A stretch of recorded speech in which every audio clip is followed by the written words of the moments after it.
Developed by the indie developers Pinnacle and published through tinyBuild, Party Hard was released on August 25, 2015, initially for Steam and was later ported to other consoles over time. I purchased the PlayStation 4 port, so let's jump into it.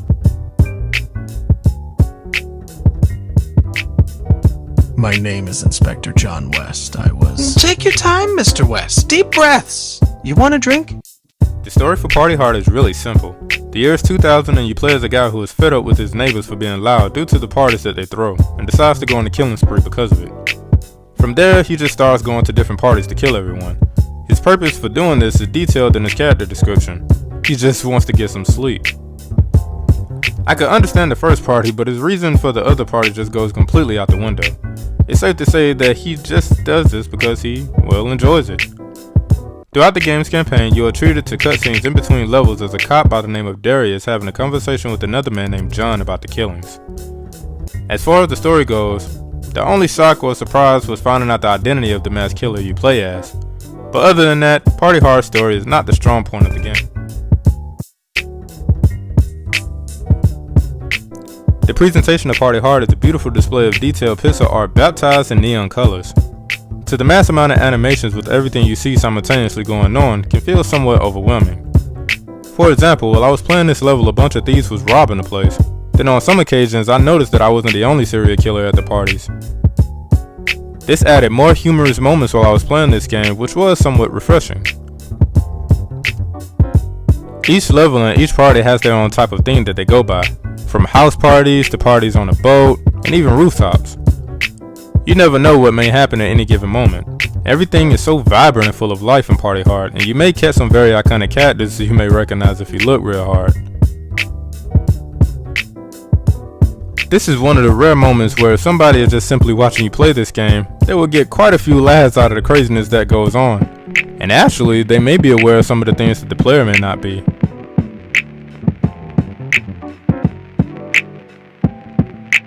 The gameplay of Party Hard is fun and takes some patience to play. The player has to utilize timing and stealth to take out everybody at various parties. You start off with a knife as a primary weapon. Each party is different, meaning that you will have to switch up your approach and strategies to accomplish this task. You can do this in multiple ways, but one of the ways that is not recommended is taking the obvious, reckless, direct approach, such as just walking up to people stabbing them in front of a crowd. You can't catch and kill everyone in time before they call the cops on you because 1, you're not that fast, and 2, you have the ability to move quickly but your stamina gives out so fast that you will be out of breath in seconds. If you try this, the mass amount of people will scatter like ants and you will fail every time.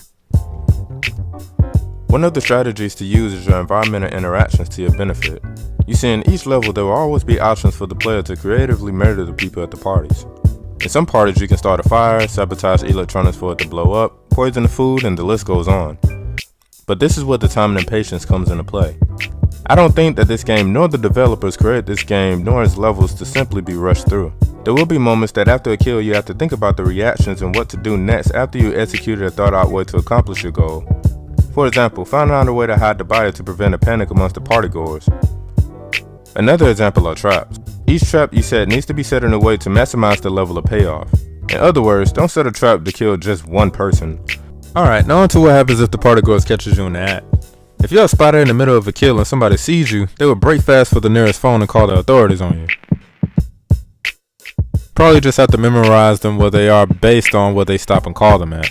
Depending on the level that you're on, they can come via helicopter, car, or even an elevator. It doesn't matter. But when they show up, man, it's like they have a psychic ability just to know exactly where you are automatically just as soon as they arrive.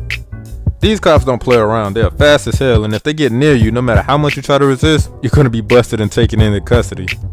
There are, however, only a few ways to get away from them. Trying to outrun them would never be one though. The ways that you can get away from them are getting them caught in traps, or giving them to slip through many ways such as climbing through the window, ladder, or passageway. This will force the cop to run around, but every cop can only do this for a certain limited amount of time before they give up. This method can only be utilized maybe like once, because after utilizing this method of escape, Mario, yes, that Mario, pops out of the nearest toilet or anything connected to plumbing and shuts down the whole entire operation. I tried fighting him, but Mario would knock you out cold before he gets back down to where he came from. I told you this game was nuts. Once he closes off that path, you won't be able to use it again until after you die or the level is restarted. Escaping the cops a set number of times will get the attention of the CIA and FBI, who will show up in men in black outfits and patrol the perimeters. Oh, you thought that the cops were the only ones you had to look out for? Nope. You have bouncers that would get you busted for no reason. People will stump you out sometimes just because they simply don't like you. And lastly, I will get to that one in a sec, but first I failed to mention one last thing that probably might end up helping you. The last thing you can use to help aid your attempt of a massacre would be through the weapons that are scarcely available to you. I mean, you will rarely find these. For example, like flash grenades to knock people out, and a sword, for whatever reason, a change of clothes to make people forget you do your swap of a color palette, and lastly, a bomb. Now these babies will get you the attention of the last enemies that will come knocking. That is the SWAT team. When these people come to the party, it gets rather hilarious. They come in a crew with body armor, riot shields, and heavy artillery. They'll go around literally arresting anyone who is suspicious or possibly has an arrest warrant or escaped convicts. I don't know. This game is crazy. And lastly, knocking the lights out of civilians who just want to come to the party at random.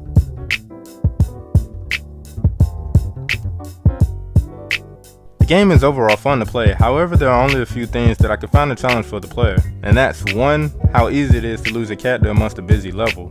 2. How, at least for me on the PlayStation 4, the frame rate can momentarily become a PowerPoint presentation when you activate a trap. 3. The repetitive screaming you will definitely have to learn how to endure. And 4. A glitch in which if you dispose a body you have to do it twice since the first time may not be recognized. Other than these 4 things, it's a very well crafted game. You know what? I'm gonna give you some helpful information. As the player, you can unlock other characters by fulfilling certain requirements. You can acquire one by avoiding the cops 5 times, another one by completing the level without anyone finding the body, and another one by straight killing 20 people. Each have their pros and cons for using them, but none of them can fight the cops, so just remember that. The music for Party Hard kinda threw me off just a tad bit. You see, the game takes place in the year 2000, but the music sounds like that it could have been from the 80s to the mid-90s. I mean, in some of the tracks like Don't Stop Party, I strangely began to get the Beverly Hills Cop theme looping continuously in my head.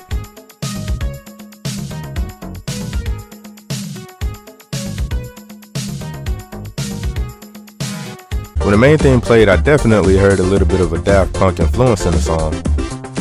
I remember a smile creeping across my face when I first booted up the game for the first time and saw that gorgeous title screen.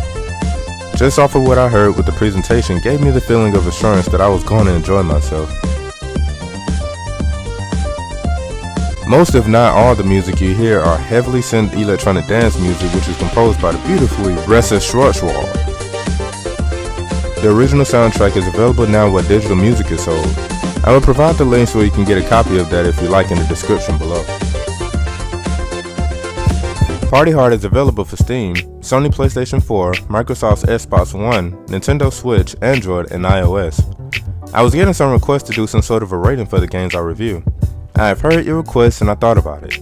I will begin rating the games from 1 to 10, 1 being the lowest and 10 being the highest. For Party Hard, I will give it a solid 8 out of 10. It's a game for casual players who just want to have a few good laughs and a good time. You don't have to be invested in the story because the somewhat charming gameplay of the game keeps you hooked in. Currently, this game has a sequel, Party Hard 2, that is available with an obviously graphical upgrade and a more variety of ways to massacre unsuspecting victims.